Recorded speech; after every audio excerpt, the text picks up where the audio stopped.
I want to address a question posed to me, and the person I asked thought it was a simple yes or no question um, regarding orthodoxy. It's kind of funny the the um, the way you should approach the Orthodox Church. Um,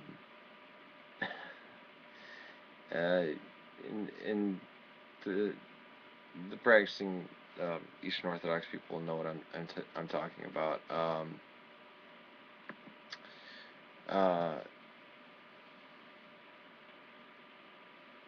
and this is trailwander. These were in open comments. I told him to PM me, but he said, what does it matter? He says, ask me what Bible I use, because he says this is how it started. What Bible do you use? There doesn't seem to be any decent English Orthodox Bible. I heard the Orthodox Study Bible is sketchy. However, I have an RSV with the Deuterocanon, which, okay, before we would read from a form of the NKJV. The NKJV, I think, is the weakest translation, but the Orthodox got permission to tweak some of the language in it, and then what they did is they said it was, they kept saying it was going to be out, and finally it's out now. What they did is they did a translation of the Old Testament. So you even have 3rd Maccabees in there, you have Esdras, you have the complete Old Testament before the Catholics and Protestants started dissecting it up and trying to figure out, okay, which part is real and which part is reliable, which parts of the Holy Spirit. Really, is that your job? I thought maybe the first 1,000 years of Christianity you would know better, or the first 1,500 years of Christianity, or the first 500 years of Christianity would know better.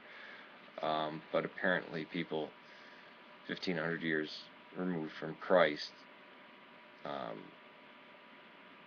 these are individuals. This is not like, groups getting together and deciding. These are individuals, and then people following those individuals. Cutting up the Bible. So, yeah. But, so they did their own translation, I believe from the Byzantine text type that's used. I don't think they mixed in all the other variants of, like, this could mean this or that. I don't know much about it. I don't own one. But then the New Testament they didn't translate. They just tacked on modified NKJV, New Testament. So it's like, you know what, I'm just going to wait till they have the whole thing translated, if they ever get around to it. I told them I use the NASB along with a Catholic Bible called the American Standard Version. He says, I've been entertaining the idea of conversion. I have a Greek-Russian OCA and Serbian parishes nearby. Grew up in the Church of Christ and been non-practicing for a decade and a half. I went to the local Roman Catholic for a bit, just put RC, then abandoned Christianity and studied Sikhism and Buddhism. Pretty much remained a-religious, though. How do you ask a priest? Are you supposed to kiss his right hand and never shake it or something? What about candles and kissing icons? If you're a Protestant coming in, I wouldn't, because I said, my response was, send me a PM and I'll do a video. Please watch All Saints Monastery. So I've been watching him for 3 years, LOL. Send you a PM about what? I just wanted to know how to approach the priest. The rest of it, icons, candles, etc. I could just sit and stand out of my first couple visits and observe. The others, that's what I did while attending the RC, the Roman Catholic Church. Then I just learned the motions and followed along. the sans Eucharist, of course. Yes. You know what? Actually, that's what you should do.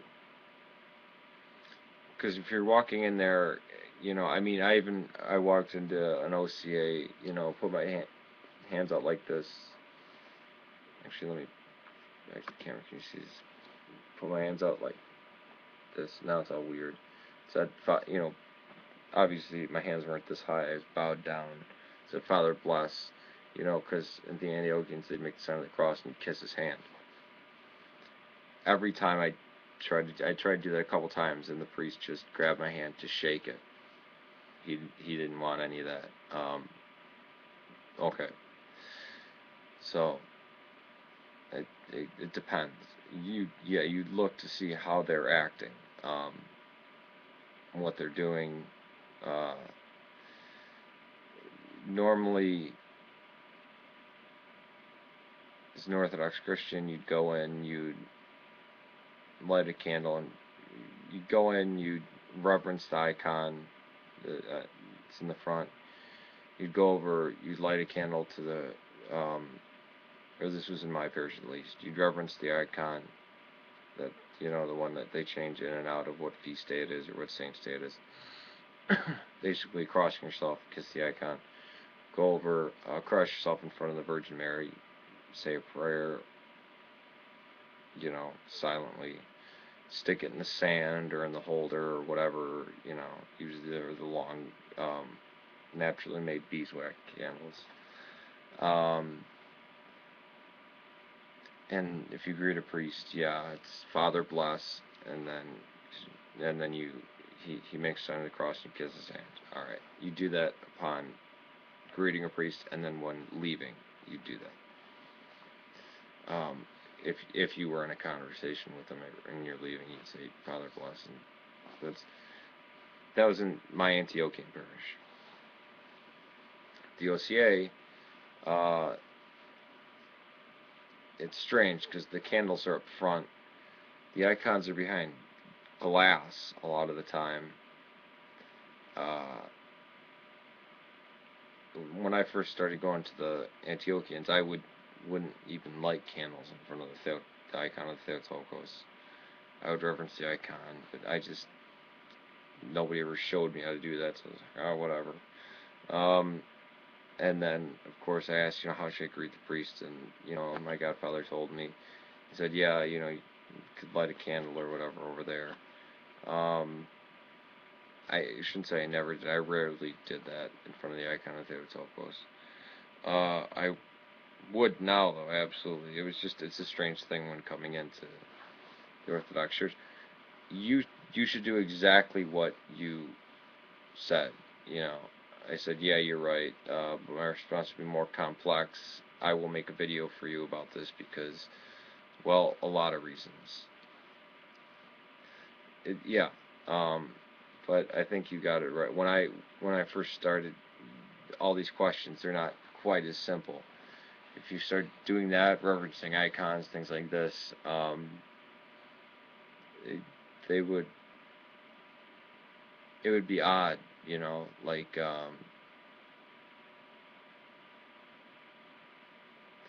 imagine somebody who's a non-Muslim wandering into a mosque with a long beard and wearing all the garb and, everything, and saying assalamu alaikum to everyone and saying, oh, I don't know about Islam, I'm just wondering about it. I'm convert, I don't know, I don't know if I'm gonna convert and just coming here just to check you guys out. They'd be like, what? But then again, I don't know if people know much about Islam. But so what you did at the Roman Catholic Church, do that at the Orthodox Church. Again, stand when they stand, sit when they sit. Very important. I once brought somebody along to the Orthodox Church. I said, you don't have to take Eucharist, you don't have to do anything. It's fine. The one thing, just out of respect, I just said, just remain respectful, and they said fine, because they were interested in it, and they came along with me, and they would not stand up. when the gospel is being read. And I'm like, stand up, get up. And they wouldn't. They just sat there, and I just had to be like, oh, crap. You know, like, because, again, you're coming into worship. It's entirely different from the Protestant churches where you just walk in like the most radical form of dress you can find, like ripped up jeans and a shirt like that's got some weird like skateboard slogan on it, and there's a bunch of dudes that are dressed like skaters but are like all on fire for Jesus, and they're playing the drums and they're jamming out. And then you got a pastor that's like 25 years old with like Buddy Holly glasses, plaid shirt, jeans, like gym shoes on, say, you know, talking about what's on his heart today or what happened at Starbucks that week. Um, you know, uh, there's some Protestant where there was no Bible reading. It was just, you know, in Matthew 24 it says this, and then in Romans it says that. Well, we should think about this or that. But there was no worship of God. Their worship was jamming out. I've heard horror stories from somebody who I love talking to, where they actually took lyrics from a pretty obscene rap song and just made it about Jesus, which Eric Cartman did something like that in a South Park episode, because he wanted to make a lot of money, so he figured, you know, Christians are stupid, I'll just take a bunch of love songs and cross out baby and put in Jesus. But funny enough, that's like, people actually do that. That's ridiculous. That's like my criticism of this new evangelical type of thing. And my criticism of the emergent church, obviously, is that they steal ideas from the Orthodox Church and say, oh, well, we're like halfway there. Like it's the same thing as the Anglican Church or anything else. Well, we're kind of Orthodox, or like, well, we respect that. This is okay. If you know it's the true church, just go back to it. I don't know. I want to do my own. I asked you about if you were, you know, following the guide through the wilderness. Christ is the guide. Follow him. If you say that's the one holy true church and you have no criticisms of them, but that's just not us, man. That's not our culture. That's not our stuff. I mean, what was more countercultural than being a Christian in Rome? You got slaughtered for it. You got killed for it. People were publicly, it wasn't just in their private lives they were Christian. Publicly they were Christian. Again, there was somebody who's looking into Orthodoxy made the statement, it's coming from atheism, said, yeah, it's really, you know, it's really ridiculous, the idea that somebody can hold these beliefs, be religious, and then expect to keep them out of politics. Which, yeah, I'm for division of religion, state, church and state. I believe in secularism, and as it originally means it, that the state is not going to establish or endorse a church. It's not going to, you know, establish a church, or, you know, the church is not going to be fused with the government. But when issues arise, obviously the ideas and the beliefs that you hold are going to affect.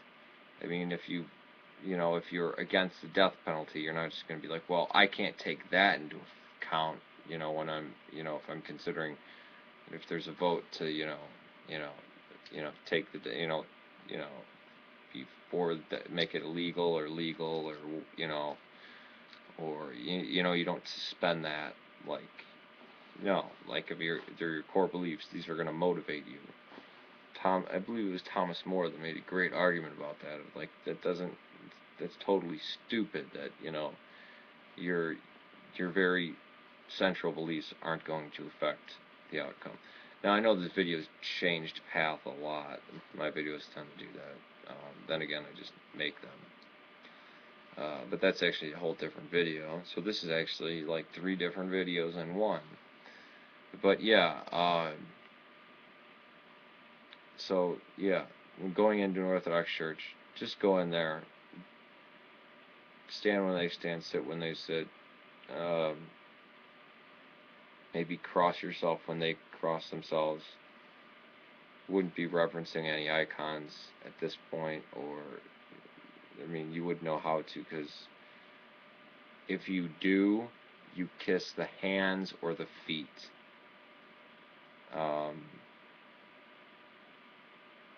It's funny. There's a lot of Antiochian, almost every Arab church is named St. George because he's the patron saint of Palestine. And yeah, I know the Orthodox Church doesn't have patron saints, but the saint of, of Palestine, St. Andrew is the enlightener to the Slavs, so he's, St. Thomas to Persia and India, St. Mark to Egypt, and, okay. St. John to the Greeks, and, St. Peter to to everyone, but especially to Rome, but also to Antioch. They have an icon of St. George on the horse slaying the dragon. And you see these big lipstick marks on the horse's butt. I thought that was just hilarious. So you'd kiss the hands or the feet. You don't kiss on somebody on the face, like an icon, like of a saint, like on the face, or or anything obscene or anything ridiculous, like do what they do. And again, even crossing yourself, there's many parishes, like there's, doing a Matanya, there's many places where they don't do that. So if you do that, you're going to look odd, If you walk in carrying a 150 knot prayer rope, they're going to look at you like, what the, you're a convert, or you're trying to be a convert, or you're, go with the flow. Do what you did at the Roman Catholic Church. Absolutely. And you might notice that between the Greeks, the OCA, and Serbians, it's different. The Greek and Serbian, you might see every male there dressed up. If not in a suit, in, not jeans, not shorts, wearing like slacks, like pants, and some kind of button-down long sleeve shirt, if not in a suit. At the OCA, you might see people in jeans. Serbian one, you might see women covering their hair. I mean, it's go with the flow and realize, like, each parish you walk into, you're walking into a new parish. That's how I treat it. What are their customs? How do they do it? I'm still an alien there. I could take communion there as an Orthodox Christian, but I still treat it as I'm walking into someone else's house. All right. Take it easy. Peace to you. May God save Serbia and Syria. Deuterocanon. Okay, before we would read from a form of the NKJV. The NKJV, I think, is the weakest translation, but the Orthodox got permission to tweak some of the language in it. And then what they did is they said it was, they kept saying it was going to be out, finally it's out now. What they did is they did a translation of the Old Testament. I want to address a question posed to me, and the person I asked thought it was a simple yes or no question regarding orthodoxy. It's kind of funny, the way you should approach the Orthodox Church.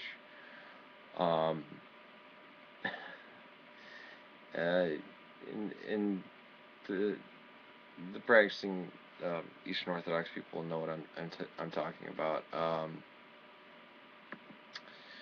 Uh, these are individuals. This is not like, groups getting together and deciding. These are individuals, and then people following those individuals, um, cutting up the Bible. So yeah, but so they did their own translation. Um, I believe from the the Byzantine text type that's used. I don't think they mixed in all the other variants of, like, this could mean this or this or that. I don't know much about it. I don't own it. And this is trailwander. These were in open comments. I told him to PM me, but he said, what does it matter? He says, asked me what Bible I use, because he says, this how it started. What Bible do you use? There doesn't seem to be a decent any decent English Orthodox Bible. I heard the Orthodox Study Bible is sketchy. However, I have an RSV with the Deuterocanon. So you even have Third Maccabees in there. You have Esdras. You have the complete Old Testament before the Catholics and Protestants started dissecting it up and trying to figure out, okay, which part is real and which part is reliable, which parts of the Holy Spirit.